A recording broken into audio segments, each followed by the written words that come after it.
chega de moleza. Vamos trabalhar? Vamos trabalhar um pouquinho.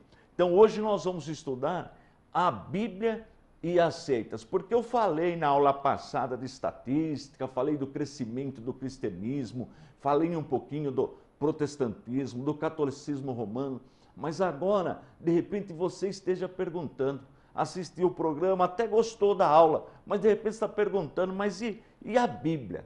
Tem alguma coisa a ver com esse assunto de seita?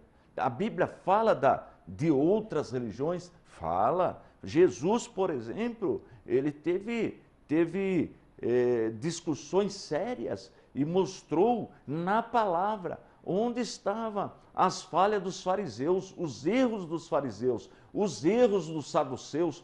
Por exemplo, os saduceus não criam na ressurreição, mas Jesus chamou a atenção dos saduceus e mostrou na palavra que a ressurreição existe, né? Que a vida após morte aqui na terra, após deixarmos o nosso corpo, a vida continua. Então nós vamos hoje fundamentar a nossa matéria apologética na palavra de Deus. E o primeiro texto que eu vou ler, ele encontra assim, Mateus capítulo 7, verso 15. E é sempre bom começar ouvindo e vendo, verificando, checando o que Jesus falou. Então vou pedir para a nossa editora já colocar na tela o primeiro texto de hoje, Mateus 7,15. Diz assim o texto: acautelai-vos, porém, dos falsos profetas, que vêm até vós vestidos como ovelhas, mas interiormente são lobos devoradores. Olha que alerta!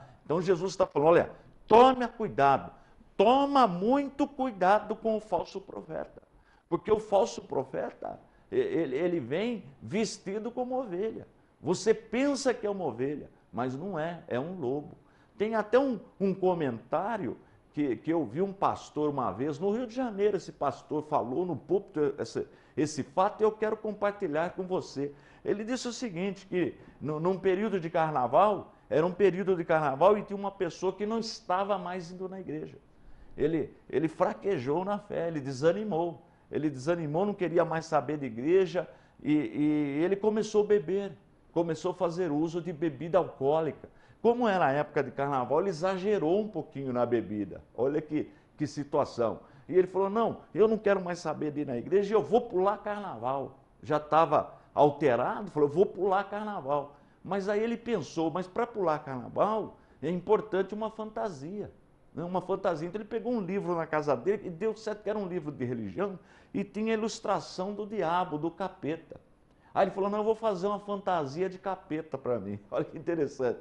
Aí ele pôs um macacão vermelho, uma bota vermelha, fez um tridente, aquele garfão de 3 pontas, né, que o diabo usa, chamado de tridente. Fez um daquele lá, fez uma cauda, pintou o rosto de vermelho, colocou 2 chifres, fez 2 chifres e foi pular o carnaval dele, já bem alterado. E quando ele estava indo, ele estava andando assim na rua, tinha uma igreja no caminho. Não era uma igreja muito grande, uma igreja, aquelas igrejas antigas que o púlpito era bem alto e no próprio púlpito era o tanque batismal. Tinha uma parte que era o tanque batismal, ficava um pouco atrás onde o pregador ficava. E durante o dia houve um batismo naquela igreja. Batizaram só uma alma e não deu tempo do diácono tirar a água do tanque e nem por aquele tapume. Então estava aberto, mas estava um pouco longe de onde o pregador ficava.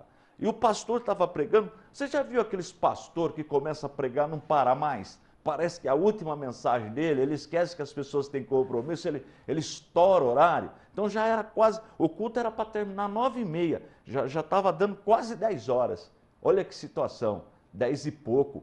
Aí aquela pessoa que ia pular o carnaval na rua, ele viu que estava tendo culto ainda, ele já estava meio zonzo, né, que tinha bebido bastante. Falou, por que aquele culto não terminou ainda?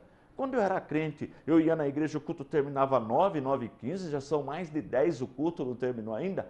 Vou dar um susto nesses crentes. Aí ele subiu uma escada, tem uma escada para entrar na igreja, colocou a cara na porta da igreja e deu um grito. Quando ele deu aquele grito, o pastor estava pregando, viu aquela pessoa vestida de diabo, levou um susto, virou e saiu correndo. Só que quando ele virou e saiu correndo, ele caiu dentro do tanque batismal, cheio de água, saiu nadando. O povo saiu tudo correndo. Todo mundo saiu correndo de medo do capeta. Mas no primeiro banco tinha uma senhora, como que eu vou usar a expressão? Ela estava um pouco fora de forma, uma expressão mais assim, estava um pouquinho obesa, vou usar esse termo. E ela estava sentada, e sabe quando a pessoa leva um susto e trava? Ela ficou travada, não conseguia sair. E aí aquela pessoa fantasiada de capeta olhou, todo mundo correu, ele dando risada. Aí ele olhou, viu aquela mulher no primeiro banco, falou, por que será que ela não correu? Ah, desaforo. Aí ela foi lá, ele foi lá. Foi chegando perto daquela mulher, e aquela mulher tremendo, ela já foi sentindo aquele cheiro de capeta que tinha tomado todas, e ele estava com o olho vermelho. Sentou perto dela, olhou bem no olho dela e falou, a senhora não vai correr, não? Aí ela, com aquele medo, olhou para ele e falou, olha, seu capeta, eu quero falar uma coisa para o senhor. Faz 10 anos que eu congrego nessa igreja, mas eu sempre torci para o senhor. Olha que situação essa mulher aqui. O que faz a pessoa no medo? Mas só, eu contei essa história, mas não é assim que o diabo aparece, não. Se o diabo aparecesse dessa forma, se nós percebêssemos, não ficava ninguém. Fugia. Mas não é assim, não. Olha, vou ler de novo o que Jesus falou. Jesus, hein? Acautelai-vos, porém, dos falsos profetas, que vêm até vós vestidos como ovelhas, mas interiormente são lobos devoradores. Ele não aparece como essa historinha que eu contei, não. Ele aparece disfarçado.